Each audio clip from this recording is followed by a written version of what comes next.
Listen. Yeah. Yes, Lord. Get that out of there.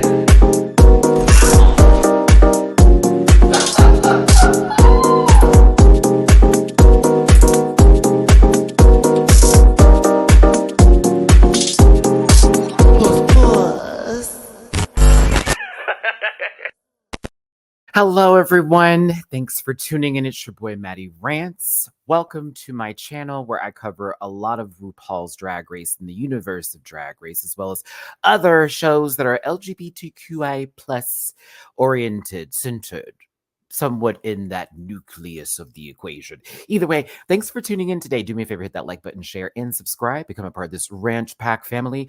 I've been doing this for a couple of years now, and I think I know a little something, at least what I'm talking about. But make sure you become a part of this squad and this family. You'll notice that there are links available in my About section on YouTube, which includes my Patreon, where I do reactions for each and every episode that I talk about here on YouTube, as well as other shows that are exclusive to Patreon for as low as $1 a month, bookable on Cameo with merch available at dragqueenmerch.com, and also other social media links for your consumption. Reminder, this program is for entertainment purposes only, and content is not intended to malign any religion, race, gender, company, individual, or wigs, and all opinions expressed by Maddie Rants and program participants are solely their personal views and do not reflect the opinions of every human being on the planet, and no hate should be sent to any of the shows or individuals mentioned on this program, so please don't be rude.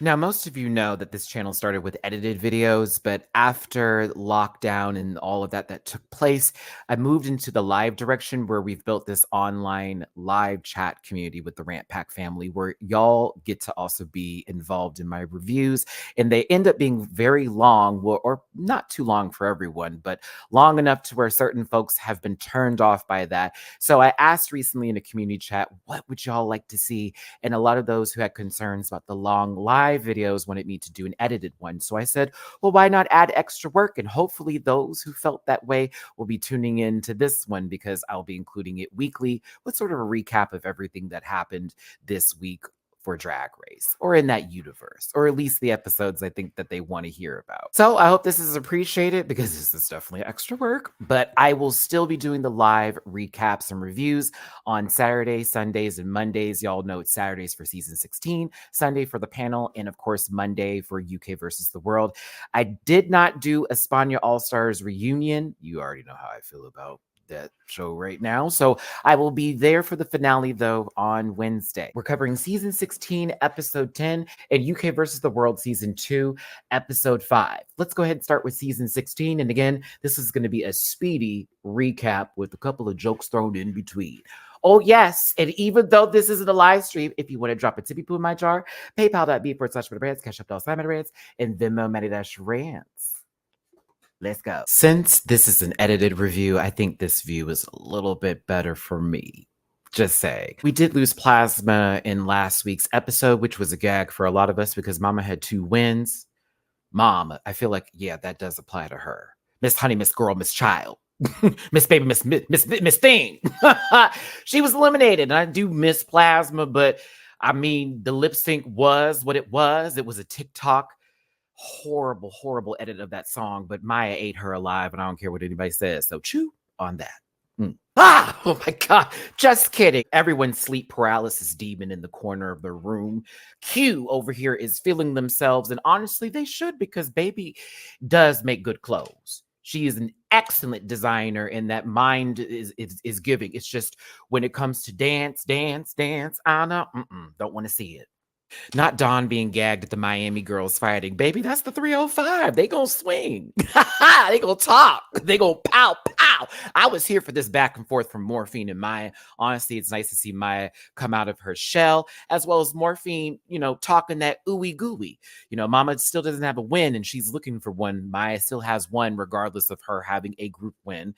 I love how people are trying to discredit group wins now, like they weren't actually adding that up in the scores for their favorites, but whatever, right? The next day, RuPaul introduces their maxi challenge, no mini challenge for this week's episode, but it involves a political challenge, a political anthem, if you will.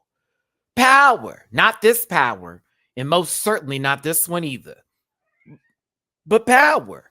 Do you hear my children in the background? Mina, calm down, baby. I, I have the green screen up and she's trying to get a hold of. So with the political and this power anthem of political proportions is supposed to be sort of a, hey, we're trying to get people to vote and you need to incorporate your drag through the lyrics and telling people why they should or what's important, and it has to include you. And we want you to have some funk in here. It's going to be very, very funk. James Brown, not this lady. I don't care what nobody says, but that man, yeah. So interesting. And, I love that Saphira literally was James Brown for Snatch Game. So this works in her favor. Everyone was getting down to the lyrics. Of course, Nymphia is playing like she doesn't know what she's doing. Maybe she really doesn't know what she's doing. I mean, her lyrics weren't really the best. But Saphira wanting to incorporate the African American national anthem, I thought was pretty amazing. I was like, okay, bitch, I see you. Yes. Bring that to Drag Race. While Morphine is still mad boots at Mhi'ya for coming after her. As y'all know, I like to refer to Mhi'ya as Rudy Huxtable. Just from her story arc, Rudy was quiet in the beginning of the early Cosper seasons. And then as she got older, when the Bud arc came, she got a little extra. She got a little rah-rah. And I see Mhi'ya doing that as well.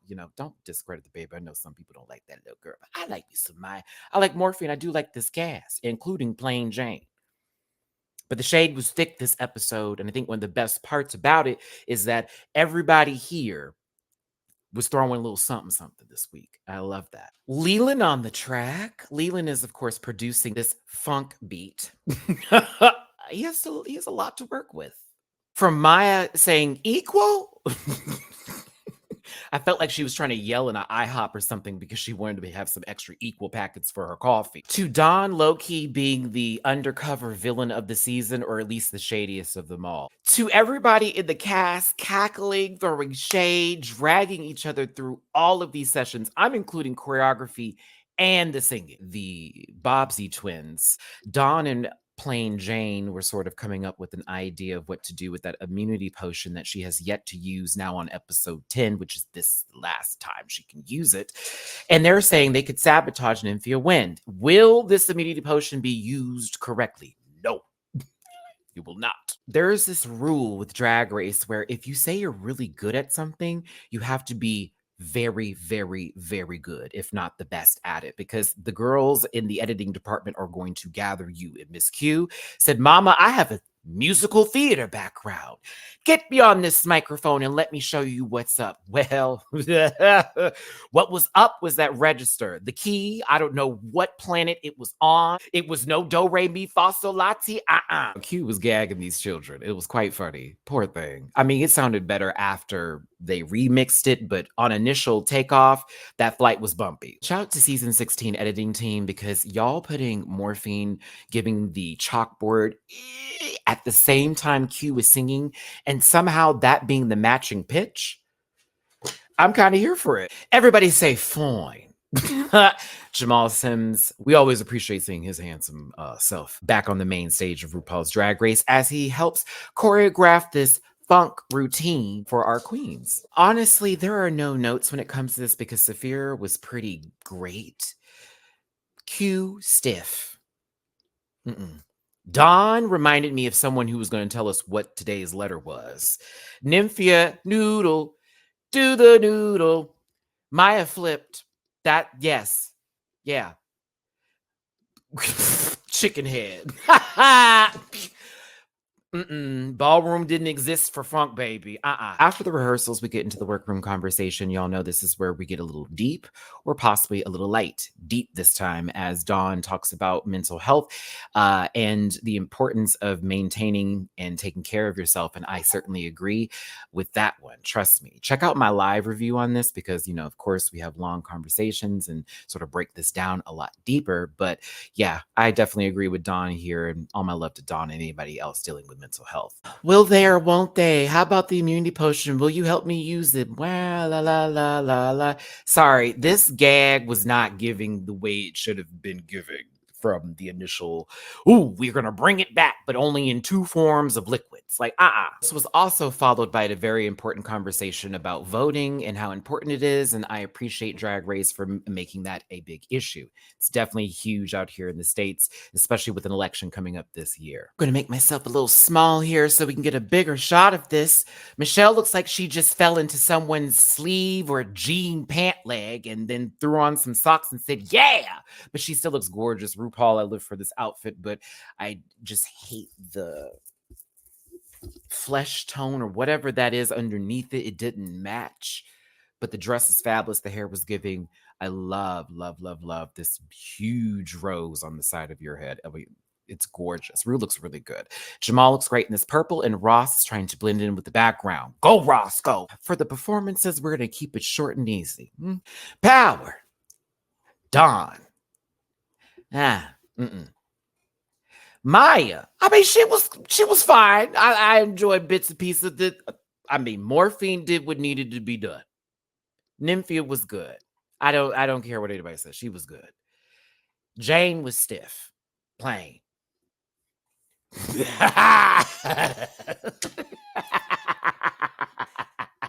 No.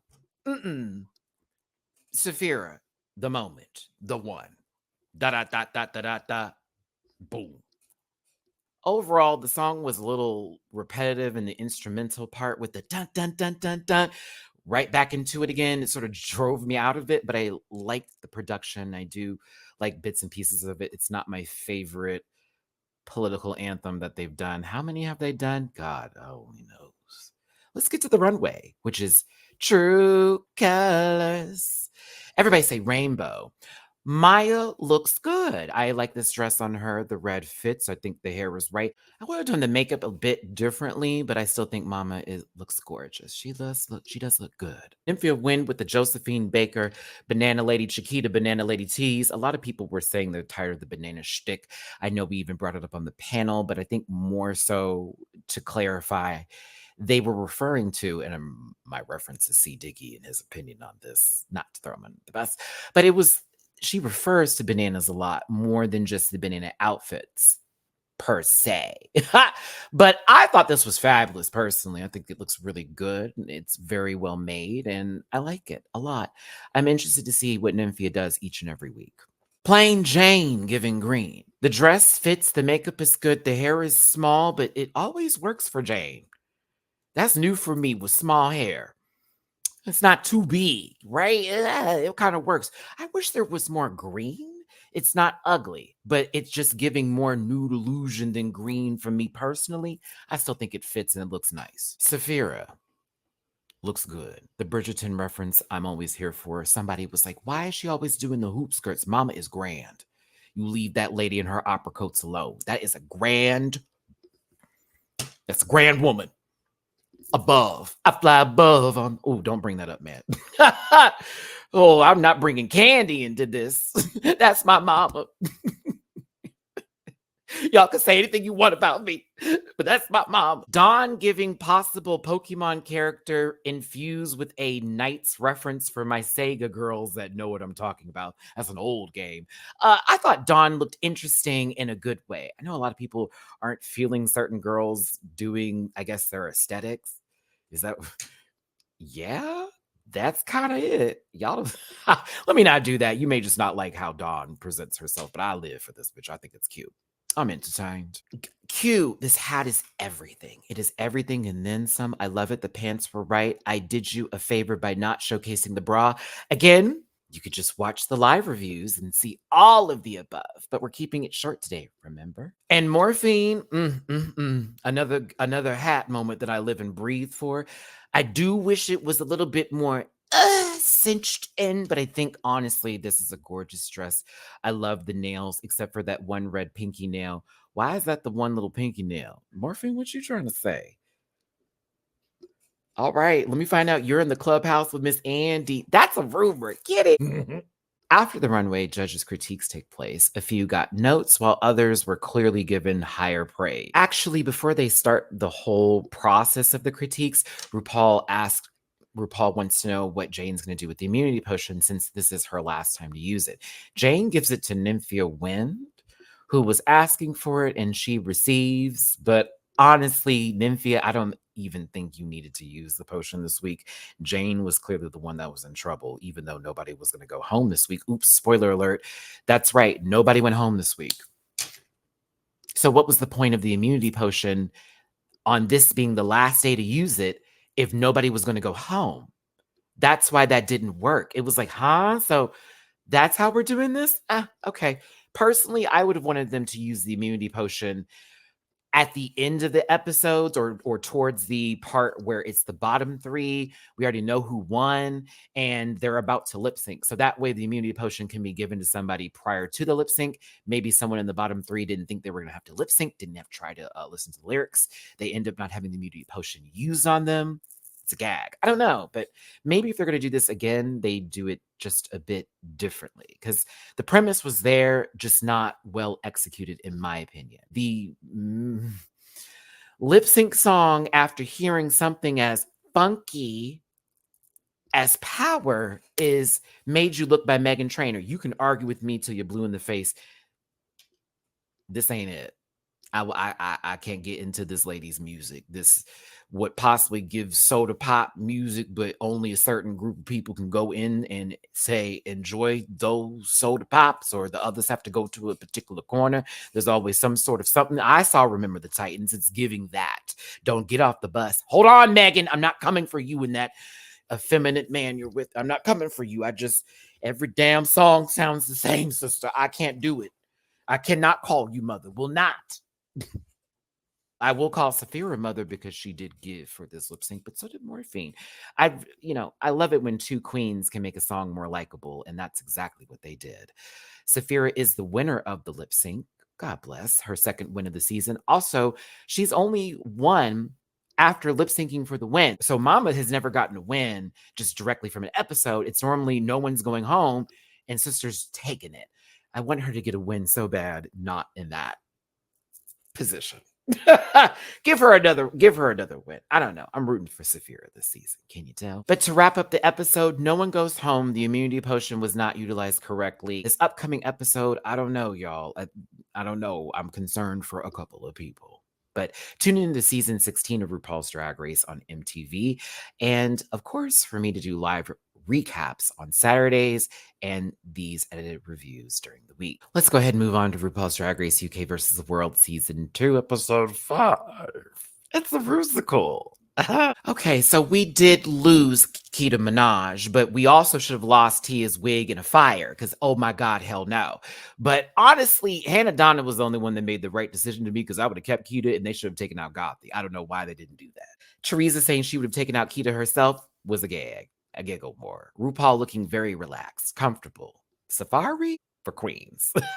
The reading challenge, they said. The person who was funny, in my opinion, was Tia Coffee. Sometimes these reading challenges are a read themselves because Lord have mercy. Were y'all not ready to drag somebody this good day? You know you're going to have to do this during every season. Y'all need to start watching some comedy shows, some good bits. I don't know. Maybe some people can't read. Ask Leah Michelle. But RuPaul does tell the babies that their maxi challenge is going to be 7. The Rusical. Tia Coffee is in charge of the girls when it comes to assigning said roles. Notes. The first is a rap set. The second's more upbeat disco. The third's attitude. Fourth is like more of a ballad. The girls need to go ahead and sing. Fifth is funky, slower verses. Let someone get in a rap or whatever. The sixth is quirky. And the seventh, I wrote grand because it's the closer and you want to have somebody that's going to give a great closer. You want to have someone that's going to give a great closer. I needed to stress that opinion. Now, with Tia assigning the roles, Teresa asked to go first for rap because she set the tone for the talent show. How is she going to mess this up? The second part, Scarlett wanted the upbeat, more disco musical theater role. It makes perfect sense for me. Then attitude with the modern pop went to Marina Summers because brand. Tia taking the fourth part, excellent position. Also, Mama is a singer. It makes sense. The fifth part, it was a little bit of a struggle. Not really. The Grand Dame and Gothy Kendall had to sort of fight for the role, but not really because Tia is in charge of giving the roles. And since Tia and the Grand Dame have been giving me swapping saliva energy, and also she's helped Gothy previously by not sending her ass home when we all thought that was going to happen, she gave Grand Dame the role. Gothy wasn't going to fight for it because that's Kendall. Hannah wanted the quirky verse, and Gothi got the grand finale because why not? The guest judge this week, as well as the person who's helping them with their vocals and recording, is self esteem, and she was there to give them self esteem. Enough about that. Let's get on to choreography. Oh no, what a mess. Listen, I love how they said, oh, we're going to do a rusical, but you're in charge of writing your own lyrics, so you can't blame production for having bad lyrics. One. Two, they said, oh, you're also going to have to choreograph this whole rusical yourself. Okay. Problem is, everybody wanted to do their own choreography for their own segments, which makes sense for few, not many. It did kind of work for a couple, but not all of them, because as a reminder, they now have to remember everyone's choreography going into this rusical. We knew who was going to have trouble. We just knew, didn't we, Gothi? It was a rough episode from the start, baby. You said, oh my God, we have to do something with physical movement. Then they said, get creative and write something down. Holy shoes. Not on Drag Race, Gothi. Then they said, let's make some choreography. Poor baby. I I felt bad, but I also said, it is time. It is time. Back in the workroom, just like I said before, this is normally where we get either deep or light. And right now it's going to get deep. Tia having a conversation with Hannah. Hi, by the way, shout out to Tia and Hannah, friends in real life. Hannah, I actually just talked to her after this episode and I told her, I'm like, girl, you seem to be the one that every time someone has a cry or like a personal story, you're right there. I said, go back and watch the episodes. And she's like, Maddie, I didn't even realize. I'm like, yes, you literally are center for all these conversations. It's either you or Tia are the center of these conversations, always. But Tia talks about losing their mother during lockdown, of course, when filming happened, and how emotional it was, as well as also going through some other things too. And it was just a real personal moment. Again, on my live review, I talked about that more in depth, but all my love to Tia, you know, you my sister, love you down, girl. But yeah, I appreciated the vulnerability in this moment, as well as seeing sort of a full circle, or at least a part of Tia's journey through Drag Race UK and how it's gone since how it's elevated from season 2 to UK versus the World season 2 right now. I gotta admit, looking at this picture, RuPaul is giving a lot more than when I saw this earlier last week. Even though I'm still getting that tilta wig, come on, shape. Michelle Michael Maruli Visage. Yes. Self-esteem. Yeah, all that leopard, I bet.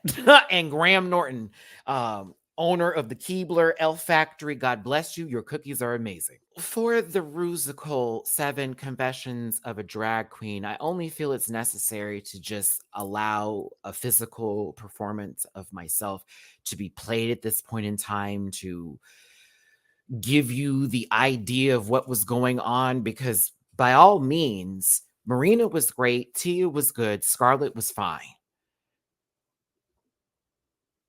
Grand Dame was good at their segment, but when I tell you it was Teresa and Gothi for who was over or under the bar, but really Gothi. Teresa, you made up a few times, sister, but my God. I can't show the footage from the season, so this is what you're getting right now. That's what that baby is giving. I mean, meanwhile, this is the runway walk. But this is Love you, girl. Chop. I mean, we laughed with her, but oh my God, poor thing was off the entire time. God bless her. God bless that little baby. That's why she's a DJ. Get me behind the booth. 20 tracks. Let me go ahead and press play. 7 the Rusical was a little bit messy, but hey, that's it. Getting to the runway. When I glow up, I want to be famous. No, when I glow up, which is the redemption runway, just a few words for each. Tia Coffee. Now, this is a pterodactyl, or possibly a reimagined version of Bram Stoker's Dracula. but it still looks a lot better than what was the land before time, or at least the landfill before time, with that last outfit that looked at the bottom a little bit questionable. What is going on? I thought Tia looked good. Scarlet Envy with her Halloween ball look. Remember, it was the queen from the blue lagoon, the deep lagoon. That monster in front of that cereal box. Listen, I thought the glow up was better. It was giving luchador tease at the same time. I feel where she was going. I thought it was a nice look. It was a good glow up. Hannah Donda for me, but Hannah Conda to y'all did the belts, buckles, and chains runway. I personally liked her previous look better, but I still think this is cool, especially with what it represents. I can't say the name of what it represents because YouTube is not friendly when it comes to that word, but y'all know, you saw the episode, at least you should have. For Gothy Kendall, her Queen Elizabeth II glow up is a glow up and much better. It's still soft. It's still like, no shade to Gothy. She was nice looking. It wasn't bad at all. It was just nice. Clean. Simple and clean. Kingdom Hearts. Marina Summers with Turno, she better don't redemption. Baby girl, she was already beat the first time. Then she want to come out here and eat these hoes alive. No shade. Baby, when we talk about chewing, consuming your food, that's how you get all the nutrients, okay? They didn't tell you that. If you don't chew your food, you can't get all those vitamins in your system. That's what Marina Summers gives on the runway. Someone who chews their food. The plate is clean. They put the dishes up, cleaned after themselves. Oh my God. 5-star Airbnb review from the host. Bring her back. Ow, Marina, don't hurt them too much. Theresa May doing the Xpinny Henny redemption. Even though the first one was just not her, I still think it's better than what she gave over here with, this flat-chested lazy town character that's going to pop up looking like a puppet somewhere. I just can't do this look from Theresa. And I like Theresa May, but I like the first one better. Yeah. Looks like some sort of character from a Wes Anderson film that has 5 lines and we all think is iconic for 5 minutes. And then we find ourselves on Twitter saying, we were calling her mother, but in reality, it's that stupid thing that's being retweeted right now. You know where I'm going with this. No, you don't. No, you don't. Nonsense. Me. The morning after the night glow up with Legrand Dom. Remember when she was a condom and we were supposed to figure this out from that latex dress with that wig that represented Bujisicum? And that was already a hard take. Well, actually, now she is a giant condom. This feels like I'm watching the Boys episode, but they decided to be safe this time. Or was that Generation, whatever that was? V? I don't watch that series. I know. I don't do it. I'm superheroed out currently. I'm waiting for X-Men 97 and praying not to be disappointed. Why am I going out of... this is not a live review, Maddie. Stay on the subject. I thought Legrand Dom looked amazing. This was interesting, that all being condoms in this one really cool outfit. I'm sorry. Amazing. But also... after the judges' critiques, we find out Tia Coffey and Marina Summers are our top 2. Of course, they're going to plead for their case because it's Theresa May and Gothy Kendall on the bottom, both UK girls. Will Tia save one of the UK girls? Let's hope not. Well, we listen. No shade. Marina Summers, and I love both of these babies. Hey, shout out to Marina too. Love you, Marina. Effing Wizardry by Self-Esteem.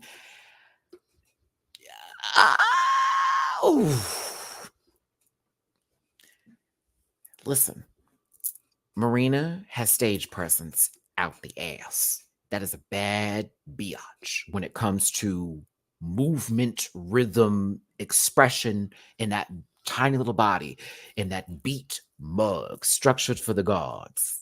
Okay?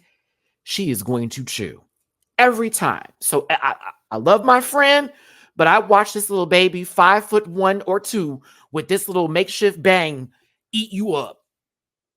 Da-da-da-da. I was like, all right. Wow. Not even from a song that she knows, I'm sure, but she did what needed to be done here. I said, go ahead, Marina, who was the winner of this week's challenge, who was the winner of the lip sync and has the opportunity to eliminate Gothy Kendall. I'm not going to do it to Theresa May because no shade. I would send Gothy home. This was their 3rd time in the bottom. Theresa's been in the bottom 2, but been a little bit more of a higher ride, or a better ride, I should say, for Cherie. So I'm gonna have to get rid of the Kindle. I am. Gothy, love you down. No shade to your sister. I'm glad you got to have more episodes, more time to be seen. I know your fans appreciate you. And again, don't send hate to anybody on either of the shows I talked about today. That's not what this is about. I want you to learn how to give on the runway is one of my main things with Gothy, because she is severe. But when she walks, I'm taking out the element. So I need you to find taste. I need you to find somebody on the runway out there, baby girl. I just need someone to get her in there. Other than that, I think she's great. All my love to Gothy Kindle, and all my love to all of the queens that I talked about today. Production, the show, everything behind it. Well, see, that wasn't a long review, but it was kind of a long review. But was it a long review? I don't know how this edit's going to work out, but we'll go there. Thanks for tuning in. It's your boy, Maddie Rants. I appreciate you for being here today. Hit the like button, share, and subscribe. Get in the comment section and talk about these episodes here. And if you are down for these edited takes all in one, I will see you next week for that. But really, you'll see me tomorrow for the live review of season 16, where we break it down in full and talk about the episode, followed by the panel on Sunday and Monday's UK versus the World live as well. I'll see you then, and thanks again for tuning in. Goodbye, so long, et vidas and farewell. Listen. Yeah.